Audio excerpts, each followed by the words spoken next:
We understand that Dillon Gabriel needed to start. He's going to be 25 by December. He was in college for 6 years, played about 64 games. He's got some experience, and we know he can play, so let's see what he does. That's fair enough. The flip side, however, is this. Why you got Joe Flacco at QB2 when you know it should be Shedeur Sanders? See, this is the stuff that makes you think for a second and say, you know what? Politics. Because Joe Flacco is a stopgap for the young thoroughbreds coming in and making room for them. And he doesn't mind serving the role as mentor and all of that stuff because Father Time catches up to all of us. And he's no longer what he used to be. And so that's just the way that it's going to go. We all know this. Why are we tripping? Why are we acting like Shedeur Sanders doesn't deserve to be the QB2? Why are we acting like we're not going to see this brother before the season's over?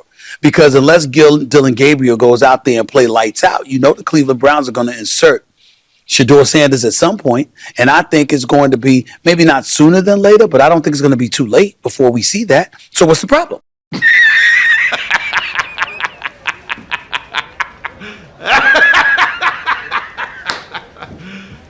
You serious?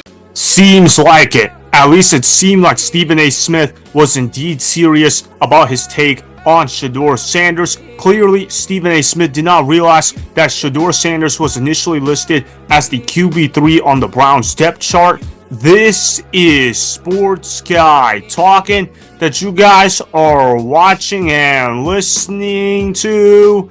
I am Dustin Tran, your host, as I am here today to talk about Stephen A. Smith shredding the Browns for failing Shedeur Sanders. Remember, the Browns are giving Dillon Gabriel the start at QB this upcoming Sunday against the Vikings. However, Joe Flacco will be listed as the backup QB behind Dillon Gabriel. Before I say anything else, though, I want to present you guys with a topic question. So, here it is. Is Stephen A. Smith right or wrong for his comments about Shedeur Sanders? I'm going to say Stephen A. Smith was indeed wrong. Therefore, I'm going to call him Stephen A. Myth. Stephen A. Myth has to understand that Shedeur Sanders was initially listed as the QB3 on the depth chart, which means in order to move up from third string to second string, you have to actually be better than at least one of the two quarterbacks on the top of the depth chart. Now, if Shedeur Sanders ends up having good practice performances, then maybe he can move up the depth chart, but I believe Joe Flacco should be listed as the backup. The Cleveland Browns, in this case,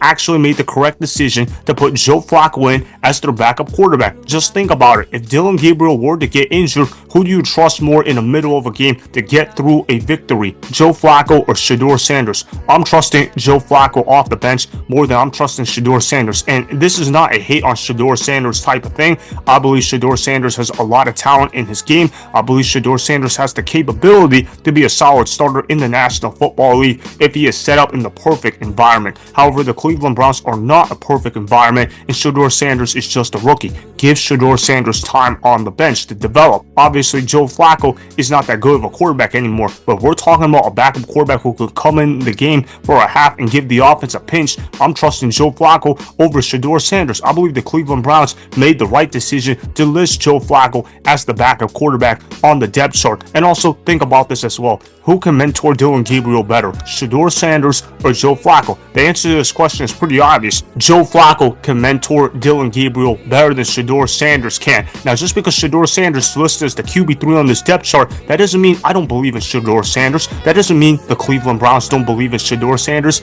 In fact, I believe Shedeur Sanders is going to be on the field by the end of his rookie season. Don't be surprised if Shedeur Sanders is starting football games in December. I'm just saying right now, Shedeur Sanders is not ready to play in the National Football League, and that's not me hating on Shedeur Sanders. That's me evaluating the tape on Shedeur Sanders right now and saying, let's see how this offensive line performs with Dillon Gabriel. Let's see how the offensive line performs with Joe Flacco. I'm not ready to throw Shedeur Sanders into the fire yet because Shedeur Sanders has not really proven that he can succeed behind a bad offensive line. And before somebody talks about his Colorado stats, just remember that playing against Big 12 defenses are completely different from playing NFL caliber defenses. I think this is a blessing in disguise that Shedeur Sanders is still sitting on the bench. Stephen A. Myth is wrong for wanting instant gratification, and And that's the problem with the mainstream media. They want instant gratification when it comes to the Shedeur Sanders guy, and Shedeur Sanders has not earned the opportunity to step foot on an NFL field yet. It's not me being overly critical of Shedeur Sanders, it's just me speaking reality. That's all it is. I also want to show you guys this clip of Louis Riddick talking about Shedeur Sanders and Dillon Gabriel. He was talking about how Shedeur Sanders still has to stay ready in the game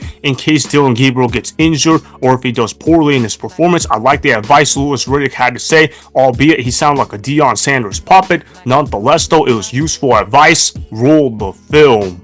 If that hit happens on Sunday in London, is it Shedeur or is it Flacco who comes in the game? I would think right now it's Flacco, but I think for sure if you're Shedeur right now, here's your opportunity. Yeah. Here's your opportunity to get more reps because now truly, look, they don't want to go back to Joe Flacco. That's right. You don't take him out because you want to go back to him at some point in time. If you're Shedeur Sanders right now, though, whatever you're doing, I'm taking it up a whole nother level because Dillon is not promised to stay in there. This is, as we're all talking about, this is really a tryout for everyone because of the draft capital they have next year. And that guy, we may not have seen the last of him yet.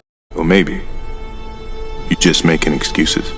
Although it certainly sounded like Louis Riddick was indeed making excuses for Shedeur Sanders, I do understand where Louis Riddick is coming from, though. I understand that he wants to see Shedeur Sanders do well. And look, I want to see Shedeur Sanders do well. Even Shedeur Sanders haters probably want Shedeur Sanders to ball out and play good football as well. I say that because a lot of people are using Shedeur Sanders' name for clickbait purposes. Therefore, that's why I'm saying his haters are probably actually rooting for Shedeur Sanders to secretly succeed, because the more he succeeds, the more they can talk about him, good or bad. Shedeur Sanders brings eyeballs into a football game. I think Shedeur Sanders has the opportunity to step foot on an NFL field, but obviously the biggest hurdle to Shedeur Sanders' success is, ironically enough, Shedeur Sanders. If Shedeur Sanders can just get out of his own way, mentally speaking, he's going to step foot on an NFL field. He's going to get his opportunity. I'm not worried about Shedeur Sanders not getting an opportunity yet because he is a 5th round rookie, and those guys don't typically get to start early in the year. Shedeur Sanders has just got to keep working hard and keep focusing on what you can control. Don't have a victim type of mindset. Instead, have a survivor type of mindset. How Shedeur Sanders' mindset is